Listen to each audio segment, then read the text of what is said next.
Hello, welcome to another First Chapter Friday. Our story today is The Great Gatsby by F Scott Fitzgerald. Absolutely every high school practically teaches this, so I'm not going to do that much analysis. I will be using this book. Chapter 1. In my younger and more vulnerable years, my father gave me some advice that I've been turning over in my mind ever since. Whenever you feel like criticizing anyone, he told me, just remember that all the people in this world haven't had the advantages that you've had. He didn't say any more, but we've always been unusually communicative in a reserved way, and I understood that he meant a great deal more than that. In consequence, I'm inclined to reserve all judgments, a habit that has opened up many curious natures to me, and also made me the victim of not a few veteran bores. The abnormal mind is quick to detect and attach itself to this quality when it appears in a normal person. And so it came about that in college, I was unjustly accused of being a politician, because I was privy to the secret griefs of wild, unknown men. Most of the confidences were unsought. Frequently, I have feigned sleep, preoccupation, or a hostile levity when I realized by some unmistakable sign that an intimate revelation was quivering on the horizon. For the intimate revelations of young men, or at least the terms in which they express them, are usually plagiaristic and marred by obvious suppressions. Reserving judgments is a matter of infinite hope. I am still a little afraid of missing something if I forget that, as my father snobbishly suggested, and I snobbishly repeat, a sense of the fundamental decencies is parceled out unequally at birth. And after boasting this way of my tolerance, I come to the admission that it has a limit. Conduct may be founded on the hard rock or the wet marshes, but after a certain point, I don't care what it's founded on. When I came back from the East last autumn, I felt that I wanted the world to be in uniform, and at a sort of moral attention forever. I wanted no more righteous excursions with privileged glimpses into the human heart. Only Gatsby, the man who gives his name to this book, was exempt from my reaction. Gatsby, who represented everything for which I have an unaffected scorn. If personality is an unbroken series of successful gestures, then there was something gorgeous about him, some heightened sensitivity to the promises of life, as if he were related to one of those intricate machines that register earthquakes 10,000 miles away. This responsiveness had nothing to do with that flabby impressionability which is dignified under the name of creative temperament. It was an extraordinary gift for hope, a romantic readiness such as I have never found in another person, and which it's not likely I shall ever find again. No, Gatsby turned out all right at the end. It is what preyed on Gatsby, what foul dust floated in the wake of his dreams, that temporarily closed out my interest in the abortive sorrows and short-winded elations of men. My family have been prominent, well-to-do people in this middle western city for 3 generations. The Carraways are something of a clan, and we have a tradition that we're descended from the Dukes of Buchanans. But the actual founder of my line was my grandfather's brother, who came here in '51, sent a substitute to the Civil War, and started the wholesale hardware business that my father carries on today. I never saw this great-uncle, but I'm supposed to look like him, with special reference to the rather hard-boiled painting that hangs in Father's office. I graduated from New Haven in 1915, just a quarter of a century after my father, and a little later I participated in that delayed Teutonic migration known as the Great War. I enjoyed the counter-raid so thoroughly that I came back restless. Instead of being the warm center of the world, the Middle West now seemed like a ragged edge of the universe, so I decided to go east and learn the bond business. Everybody I knew was in the bond business, so I supposed it could support one more single man. All my aunts and uncles talked it over as if they were choosing a prep school for me, and finally said, "Why, yes," with very grave, hesitant faces. Father agreed to finance me for a year, and after various delays, I came east, permanently, I thought, in the spring of 22. The practical thing was to find rooms in the city, but it was a warm season, and I had just left a country of wide lawns and friendly trees. So when a young man at the office suggested that we take a house together in a commuting town, it sounded like a great idea. He found the house, a weather-beaten cardboard bungalow, at $80 a month. But at the last minute, the firm ordered him to Washington, and I went out to the country alone. I had a dog. At least, I had him for a few days until he ran away, and an old Dodge and a Finnish woman, who made my bed and cooked breakfast and muttered Finnish wisdom to herself over the electric stove. It was lonely for a day or so, until one morning some man, more recently arrived than I, stopped me on the road. "Hey, how do you get to West Egg Village?" he asked helplessly. I told him, and as I walked on, I was lonely no longer. I was a guide, a pathfinder, an original settler. He had casually conferred on me the freedom of the neighborhood. And so, with the sunshine and the great bursts of leaves growing on the trees, just as things grow in fast movies, I had that familiar conviction that life was beginning over again with the summer. There was so much to read, for one thing, and so much fine health to be pulled down out of the young breath-giving air. I bought a dozen volumes on banking and credit and investment securities, and they stood on my shelf in red and gold, like new money from the mint, promising to unfold the shiny secrets that only Midas and Morgan and the Mecenas knew. I had the high intention of reading many other books besides. I was rather literary in college. One year I wrote a series of very solemn and obvious editorials for the Yale News, and now I was going to bring back all such things into my life and become again that most limited of all specialists, the well-rounded man. This isn't an epigram. Life is much more successfully looked at from a single window after all. It was a matter of chance that I should have rented a house in one of the strangest communities in North America. It was on that slender, riotous island which extends itself due east of New York, and where there are, among other natural curiosities, two unusual formations of land. 20 miles from the city, a pair of enormous eggs, identical in contour and separated only by a courtesy bay, jut out into the most domesticated body of salt water in the Western Hemisphere, the great wet barnyard of Long Island Sound. They're not perfect ovals, like the egg in the Columbus story.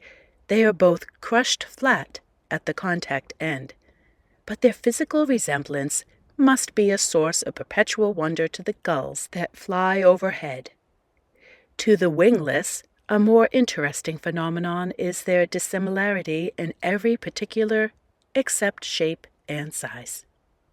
I live at West Egg, the less fashionable of the two, though this is a most superficial tag to express the bizarre and not a little sinister contrast between them. My house was at the very tip of the egg, only 50 yards from the Sound, and squeezed between two huge places that rented for $12,000 or $15,000 a season. The one on my right was a colossal affair by any standard. It was a factual imitation of some Hôtel de Ville in Normandy, with a tower on one side, spanking new under a thin beard of raw ivy, and a marble swimming pool, and more than 40 acres of lawn and garden. It was Gatsby's mansion, Or rather, as I didn't know Mr. Gatsby, it was a mansion inhabited by a gentleman of that name. My own house was an eyesore, but it was a small eyesore, and it had been overlooked, so I had a view of the water, a partial view of my neighbor's lawn, and the consoling proximity of millionaires, all for $80 a month. Across the Courtesy Bay, the white palaces of fashionable East Egg glittered along the water, and the history of the summer really begins on the evening I drove over there to have dinner with the Tom Buchanans. Daisy was my second cousin once removed, and I'd known Tom in college. And just after the war, I spent 2 days with them in Chicago. Her husband, among various physical accomplishments, had been one of the most powerful ends that had ever played football at New Haven. A national figure in a way, one of those men who reach such an acute limited excellence at 21 that everything afterwards savors of anticlimax. His family were enormously wealthy. Even in college, his freedom with money was a matter for reproach, but now he'd left Chicago and come east in a fashion that took your breath away. For instance, he'd brought down a string of polo ponies from Lake Forest. It was hard to realize that a man in my own generation was wealthy enough to do that. Why they came east, I don't know. They'd spent a year in France for no particular reason, and then drifted here and there, unrestfully, wherever people played polo and were rich together. This was a permanent move, said Daisy over the telephone, but I didn't believe it. I had no sight into Daisy's heart, but I felt that Tom would drift on forever seeking, a little wistfully, for the dramatic turbulence of some irrecoverable football game. And so it happened that on a warm, windy evening, I drove over to East Egg to see 2 friends whom I scarcely knew at all. Their house was even more elaborate than I expected, a cheerful red and white Georgian colonial mansion overlooking the bay. The lawn started at the beach and ran toward the front door for a quarter of a mile, jumping over sundials and brick walks and burning gardens. Finally, when it reached the house, drifting up the side in bright vines as though from the momentum of its run. The front was broken by a line of French windows, glowing now with the reflected gold and wide open to the warm, windy afternoon. And Tom Buchanan, in his riding clothes, was standing there with his legs apart on the front porch. He had changed since his New Haven years. Now he was a sturdy, straw-haired man of 30, with a rather hard mouth and a supercilious manner. 2 shining, arrogant eyes have established dominance over his face, and gave him the appearance of always leaning aggressively forward. Not even the effeminate swank of his riding clothes could hide the enormous power of that body. He seemed to fill those glistening boots until he strained the top lacing, and you could see a great pack of muscle shifting when his shoulder moved under his thin coat. It was a body capable of enormous leverage, a cruel body. His speaking voice, a gruff, husky tenor, added to the impression of fractiousness he conveyed. There was a touch of paternal contempt in it, even toward people he liked, and there were men at New Haven who had hated his guts. "Now, don't think my opinion on these matters is final," he seemed to say, "just because I'm stronger and more of a man than you are." We were in the same senior society, and while we were never intimate, I'd always had the impression that he approved of me and wanted me to like him with some harsh, defiant wistfulness of his own. We talked for a few minutes on the sunny porch. "I've got a nice place here," he said, his eyes flashing about restlessly. Turning me around by one arm, he moved a broad, flat hand along the front vista, including in its sweep a sunken Italian garden, a half-acre of deep, pungent roses, and a snub-nosed motorboat that dumped the tide offshore. "It belonged to Demeanor, the oil man." He turned me around again, politely and abruptly. "We'll go inside." We walked through a high hallway, into a bright rosy-colored space, fragilely bound into the house by French windows at either end. The windows were ajar, and gleaming white against the fresh grass outside that seemed to grow a little way into the house. A breeze blew through the room, blew curtains in at one end and out the other like pale flags, twisting them up toward the frosting wedding cake of the ceiling, and then rippled over the wine-colored rug, making a shadow on it as wind does on the sea. The only completely stationary object in the room was an enormous couch on which two young women were buoyed up as though upon an anchored balloon. They were both in white, and their dresses were rippling and fluttering as if they had just been blown back in after a short flight around the house. I must have stood for a few moments listening to the whip and snap of the curtains and the groan of a pitcher on the wall. Then there was a boom as Tom Buchanan shut the rear windows, and the caught wind died out about the room, and the curtains and the rugs, and the two young women ballooned slowly to the floor. The younger of the two was a stranger to me. She was extended full length at her end of the divan, completely motionless, and with her chin raised a little, as if she were balancing something on it, which was quite likely to fall. If she saw me out of the corner of her eyes, she gave no hint of it. Indeed, I was almost surprised into murmuring an apology for having disturbed her by coming in. The other girl, Daisy, made an attempt to rise. She leaned slightly forward with a conscientious expression. Then she laughed, an absurd, charming little laugh, and I laughed too, and came forward into the room. "I'm paralyzed with happiness," she laughed again, as if she had said something very witty, and held my hand for a moment, looking up into my face, promising that there was no one in the world she so much wanted to see. That was the way she had. She hinted in a murmur that the surname of the balancing girl was Baker. I've heard it said that Daisy's murmur was only to make people lean toward her, an irrelevant criticism that made it no less charming. At any rate, Miss Baker's lips fluttered. She nodded at me almost imperceptibly, and then quickly tipped her head back again.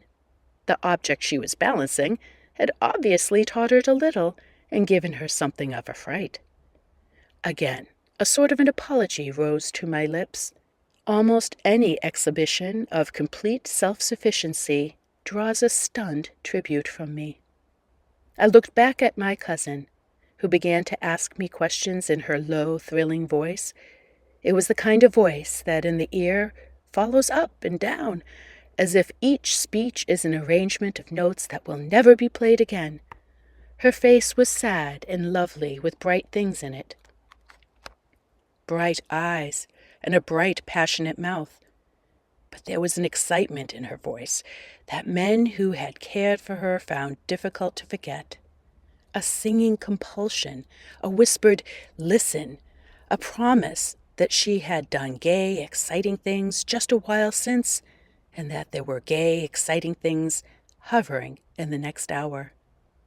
I told her how I had stopped off in Chicago for a day, on my way east, and how a dozen people had sent their love through me. "Do they miss me?" she cried ecstatically. "The whole town is desolate. All the cars have the left rear wheel painted black as a mourning wreath, and there's a persistent wail all night long the North Shore. How gorgeous! Let's go back, Tom, tomorrow." Then she added irreverently, "You ought to see the baby." "I'd like to." "She's asleep. She's 3 years old. Haven't you ever seen her?" "Never." "Well, you ought to see her. She's—" Tom Buchanan, who had been hovering restlessly about the room, stopped and rested his hand on my shoulder. "What are you doing, Nick?" "I'm a bondman." "Who with?" I told him. "Never heard of them," he remarked decisively. This annoyed me. "You will. I answered shortly. You will if you stay in the East. Oh, I'll stay in the East, don't you worry, he said, glancing at Daisy and then back at me as if he were alert for something more. I'd be a GD fool to live anywhere else. At this point, Miss Baker added, Absolutely, with such suddenness that I started. It was the first word that she had uttered since I came into the room. Evidently, it surprised her as much as it did me, for she yawned and with a series of rapid, deft movements, stood up into the room. I'm stiff, she complained. I've been lying on that sofa for as long as I can remember. Don't look at me, Daisy retorted. I've been trying to get you to New York all afternoon. No thanks, said Miss Baker to the 4 cocktails just in from the pantry. I'm absolutely in training. Her host looked at her incredulously. You are! He took down his drink as if it were a drop at the bottom of a glass. How you ever get anything done is beyond me. I looked at Miss Baker, wondering what it was that she had got done. I enjoyed looking at her. She was a slender, small-breasted girl with an erect carriage, which she accentuated by throwing her body backward at the shoulders like a young cadet. Her gray, sun-strained eyes looked back at me with a polite, reciprocal curiosity out of a wan, charming, discontented face. It occurred to me now that I'd seen her, or a picture of her somewhere before. You live in West Egg, she remarked contemptuously. I know somebody there. I don't know a single. You must know Gatsby. Gatsby? Demanded Daisy. What Gatsby? Before I could reply that he was my neighbor, dinner was announced. Wedging his tense arm imperatively under mine, Tom Buchanan compelled me from the room as though he were moving a checker to another square. Slenderly, languidly, their hands set lightly on their hips, the 2 young women preceded us out to a rosy-colored porch, open toward the sunset, where 4 candles flickered on the table in the diminished wind. Why candles? Objected Daisy, frowning. She snapped them out with her fingers. In 2 weeks, it'll be the longest day in the year. She looked at us radiantly. Do you always watch for the longest day of the year and then miss it? I always watch for the longest day in the year and then miss it. We ought to plan something, yawned Miss Baker, sitting down at the table as if she were getting into bed. All right, said Daisy. What will we plan? She turned to me helplessly. What do people plan? Before I could answer her, eyes fastened with odd expression on her little finger. Look, she complained. I hurt it. We all looked. The knuckle was black and blue. You did it, Tom, she said accusingly. I know you didn't mean to, but you did do it. That's what I get for marrying a brute of a man, a great, big, hulking physical specimen of a— I hate that word hulking, objected Tom crossly, even in kidding. Hulking, insisted Daisy. Sometimes she and Miss Baker talked at once, unobtrusively, and with a bantering inconsequence that was never quite chatter, that was as cool as their white dresses, and their impersonal eyes in the absence of all desire. They were here, and they accepted Tom and me, making only a polite, pleasant effort to entertain, or to be entertained. They knew that presently dinner would be over, and a little later the evening would too be over, and casually put away. It was sharply different from the West, where an evening was hurried from phase to phase towards its close, in a continually disappointed anticipation, or else in sheer nervous dread of the moment itself. You make me feel uncivilized, Daisy, I confessed on my second glass of corky, but rather impressive claret. Can't you talk about crops or something? I meant nothing in particular by this remark, but it was taken up in an unexpected way. Civilization's going to pieces, broke out Tom violently. I've gotten to be a terrible pessimist about things. Have you read The Rise of the Colored Empires by this man Goddard? Why, no, I answered, rather surprised by his tone. Well, it's a fine book, and everybody ought to read it. The idea is, if we don't look out, the white race will be utterly submerged. It's all scientific stuff. It's been proved. Tom's getting very profound, said Daisy with an expression of unthoughtful sadness. He reads deep books with long words in them. What was that word we— Well, these books are all scientific, insisted Tom, glancing at her impatiently. This fellow has worked out the whole thing. It's up to us, who are the dominant race, to watch out, or these other races will have control of things. We've got to beat them down, whispered Daisy, winking ferociously toward the fervent sun. You ought to live in California, began Miss Baker, but Tom interrupted her by shifting heavily in his chair. This is the idea that we're Nordics. I am, you are, and after infinitesimal hesitation, he included Daisy with a slight nod, and she winked at me again. We've produced all the things that go to make civilization. Oh, and science and art, and all that. Do you see? There was something pathetic in his concentration, as if his complacency, more acute than of old, was not enough to him any more, when almost immediately the telephone rang inside, and the butler left the porch. Daisy seized upon the momentary interruption and leaned toward me. I'll tell you a family secret, she whispered enthusiastically. It's about the butler's nose. Do you want to hear about the butler's nose? That's why I came over tonight. Well, he wasn't always a butler. He used to be the silver polisher for some people in New York that had a silver service for 200 people. He had to polish it from morning till night, until finally it began to affect his nose. Things went from bad to worse, suggested Miss Baker. Yes, things went from bad to worse, until finally he had to give up his position. For a moment, the last sunshine fell with romantic affection upon her glowing face. Her voice compelled me forward breathlessly as I listened. Then the glow faded, each light deserting her with lingering regret, like children leaving a pleasant street at dusk. The butler came back and murmured something close to Tom's ear, whereupon Tom frowned, pushed back his chair, and without a word went inside. As if his absence quickened something within her, Daisy leaned forward again, her voice glowing and singing. I love to see you at my table, Nick. You remind me of a rose, an absolute rose, doesn't he? She turned to Miss Baker for confirmation. An absolute rose? This was untrue. I'm not even faintly like a rose. She was only extemporizing.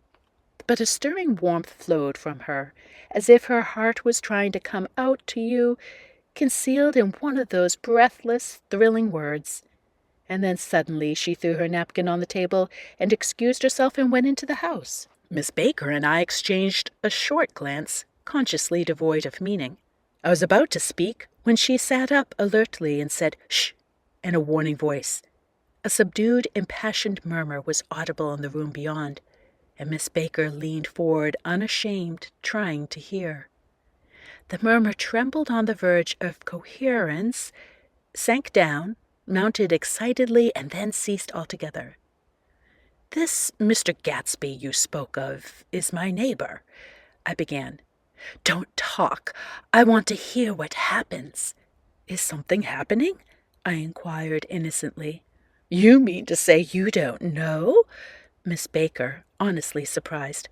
I thought everybody knew. I don't.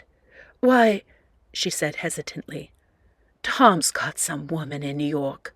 Got some woman? I repeated blankly. Miss Baker nodded. She might have the decency not to telephone him at dinner time, don't you think? almost before I had grasped her meaning, there was a flutter of dress and the crunch of leather boots, and Tom and Daisy were back at the table. "It couldn't be helped," cried Daisy, with tense gaiety, glanced searchingly at Miss Baker and then at me, and then continued. "I looked outdoors for a minute, and it's very romantic outdoors. There's a bird on the lawn, and I think it must be a nightingale come over on the Cunard or the White Star Line. He's singing away," her voice sang. "It's romantic, isn't it, Tom?" "Very romantic," he said, and then miserably to me, "If it's light enough after dinner, I want to take you down to the stables." The telephone rang inside, startlingly, and as Daisy shook her head decisively at Tom, the subject of stables, in fact, all subjects, vanished into air.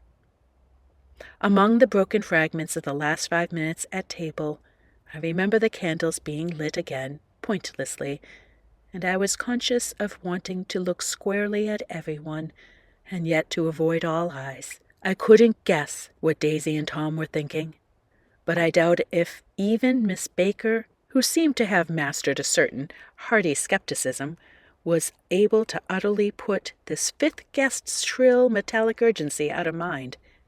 To a certain temperament, the situation might have seemed intriguing.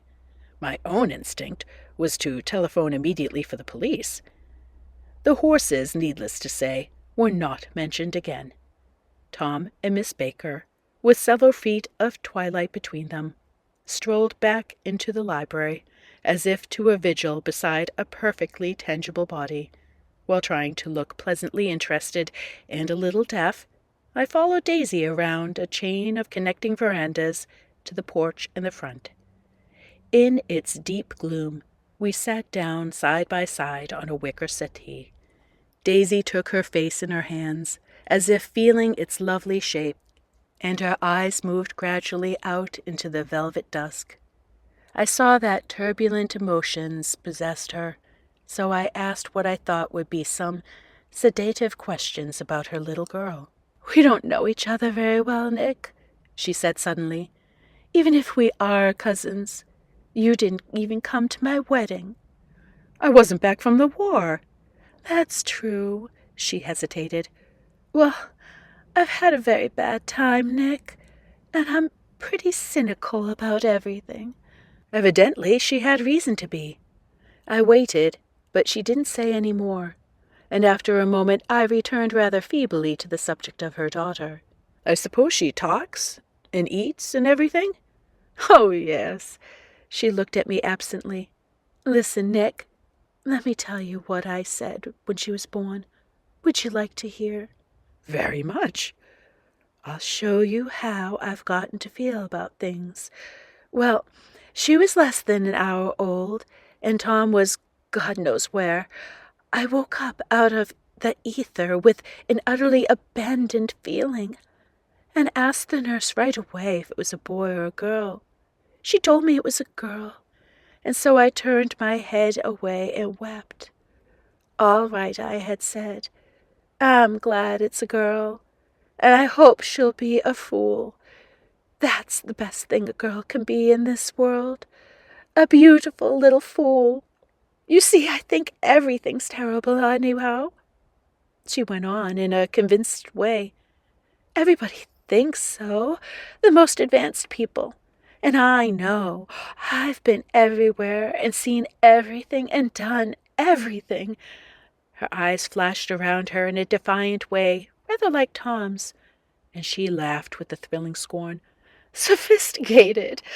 Oh, God, I'm sophisticated!' The instant her voice broke off, ceasing to compel my attention, I felt the basic insincerity of what she had said. It made me uneasy, as though the whole evening had been a trick of some sort to exact a contributory emotion from me. I waited, and sure enough, in a moment, she looked at me with an absolute smirk on her lovely face, as if she had asserted her membership in a rather distinguished secret society to which she and Tom belonged. Inside, The crimson room bloomed with light. Tom and Miss Baker sat at either end of the long couch, and she read aloud to him from the Saturday Evening Post, the words murmurous and uninflected running together in a soothing tune. The lamplight, bright on his boots and dull on the autumn leaf yellow of her hair, glinted along the papers as she turned a page with a flutter of slender muscles in her arms. When we came in, she held us silent for a moment with a lifted hand. "To be continued," she said, tossed the magazine on the table. "In our very next issue." Her body asserted itself with a restless movement of her knee, and she stood up. 10 o'clock, she remarked, apparently finding the time on the ceiling. "Time for this good girl to go to bed." "Jordan's going to play in the tournament tomorrow," exclaimed Daisy, "over at Westchester." "Oh, you're Jordan Baker!" I knew now why her face was familiar. Its pleasing, contemptuous expression had looked out at me from so many rotogravure pictures of the sporting life at Asheville and Hot Springs and Palm Beach. I had heard some story of her, too, a critical, unpleasant story, but what it was I had forgotten long ago. "Good night," she said softly. "Wake me at 8, won't you?" "If you get up." "I will. Good night, Mr. Carraway. See you anon." "Of course you will." "Of course you will," confirmed Daisy. "In fact, I think I'll arrange a marriage. Come over often, Nick, and I'll fling you together. You know, lock you up accidentally in the linen closets, and push you out to sea in a boat, and all that sort of thing. Good night," called Miss Baker from the stairs. "I haven't heard a word." "She's a nice girl," said Tom after a moment. "They oughtn't let her run around the country this way." "Who oughtn't to?" inquired Daisy coldly. "Her family." "Her family's one aunt about 1,000 years old. Besides, Nick's going to look after her, aren't you, Nick? She's going to spend lots of weekends out here this summer. I think the home influence will be very good for her." Daisy and Tom looked at each other for a moment in silence. "Is she from New York?" I asked quickly. "From Louisville. Our white girlhood was passed together there. Our beautiful white—" "Did you give Nick a little heart-to-heart on the veranda?" demanded Tom suddenly. "Did I?" She looked at me. "I can't remember anything, but I think we talked about the Nordic race. Yes, I'm sure we did. It sort of crept up on us the first thing, you know." "Don't believe everything you hear, Nick," he advised me. I said lightly that I'd heard nothing at all, and a few minutes later I got up to go home. They came to the door with me and stood side by side in a cheerful square of light. As I started my motor, Daisy peremptorily called, "Wait! I forgot to ask you something, and it's important. We heard you were engaged to a girl out west?" "That's right," corroborated Tom kindly. "We heard you were engaged." "It's libel. I'm too poor." "But we'd heard it," insisted Daisy, surprising me by opening up again in a flower-like way.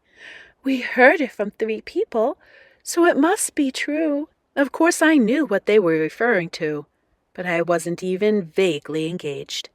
The fact that gossip had published the banns was one of the reasons I'd come east. You can't stop going with an old friend on account of rumors, and on the other hand, I had no intention of being rumored into marriage. Their interest rather touched me, and made them seem less remotely rich. Nevertheless, I was confused and a little disgusted as I drove away. It seemed to me that the thing for Daisy to do was to rush out of the house, child in arms, but apparently there were no such intentions in her head. As for Tom, the fact that he had some woman in New York was really less surprising than that he had been depressed by a book.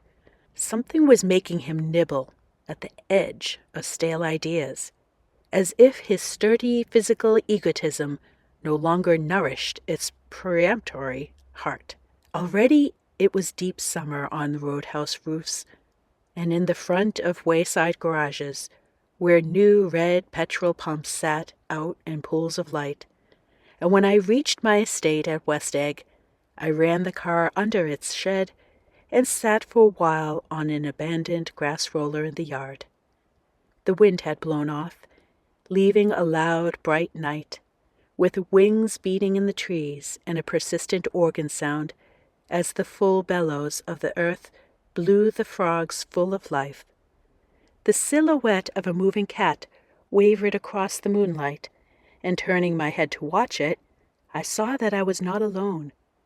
50 feet away, a figure had emerged from the shadow of my neighbor's mansion and was standing with his hands in his pockets, regarding the silver pepper of the stars. Something in his leisurely movements and the secure position of his feet upon the lawn suggested that it was Mr. Gatsby himself, come out to determine what share was his of our local heavens. I decided to call to him. Miss Baker had mentioned him at dinner, and that would do for an introduction. But I didn't call to him, for he gave a sudden intimation that he was content to be alone. He stretched out his arms toward the dark water in a curious way, and, as far as I was from him, I could have sworn he was trembling. Involuntarily I glanced seaward and distinguished nothing except a single green light, minute and far away, that might have been the end of a dock. When I looked once more for Gatsby, he had vanished, and I was alone again in the unquiet darkness. Page 18. All right, I hope you enjoyed that. In this first chapter, there is a lot of symbolism. There's many study guides that you can use since this is in the public domain, and it's been around forever and taught forever. So do use your Spark notes, do go to all the free online teaching guides, and enjoy teaching something that has relevance, even though it's a good 100 years old. Have a great week and see you next time.